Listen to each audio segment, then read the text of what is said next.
Hello, my name is Reagan, and today I'm going to compare the disease model of addiction to the biopsychosocial-spiritual model of addiction. The biopsychosocial-spiritual model incorporates all aspects of the human experience when modeling addiction.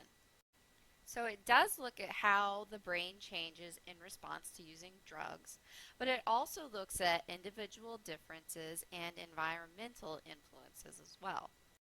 This model shows that substance use behaviors can be influenced from the top down or the bottom up. A sense of belonging in church can buffer the effects of systemic racism, which can then lessen your chance of developing PTSD and go on to reduce the impact of genes that predispose you to substance use. On the flip side, your brain will influence some of your substance use behaviors as well. A stronger dopamine response can mean that you prioritize substance use over other activities. You end up making new friends and you slowly become distant from your faith. This model allows for a lot of complexity, and we know that humans can get real complex real quick. The disease model of the brain, on the other hand, focuses only on the brain and the body, namely the dopaminergic pathway from the nucleus accumbens to the striatum that controls motivation and reward. The disease model of the brain has led to a lot of exciting discoveries in understanding motivation and substance use. When we compare the two models, we see that both models allow for us to stop placing blame on the substance user for their problem. We also see that they both provide great frameworks for research and seeking funding from the public.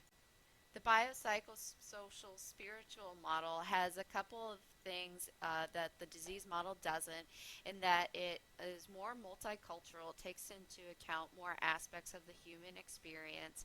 It's strength-based. It looks at a person's strengths rather than just the universal model of disease that applies to everyone. And it is also a harm reduction-based model. It takes into account the fact that there are positive benefits of using drugs for some people, and you have to acknowledge that when you're trying to get people to quit. We can see which model is more popular just by looking at our own community newspaper.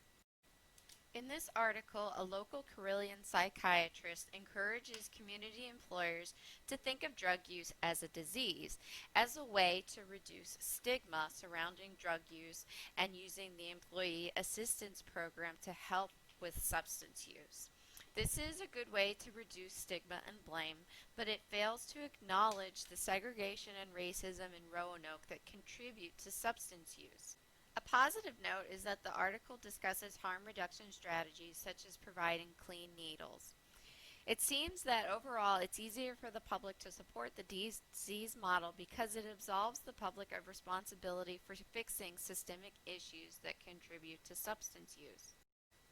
So we have to fight injustice before we can fix the issue. But once again, I think we can do it. Thanks for watching.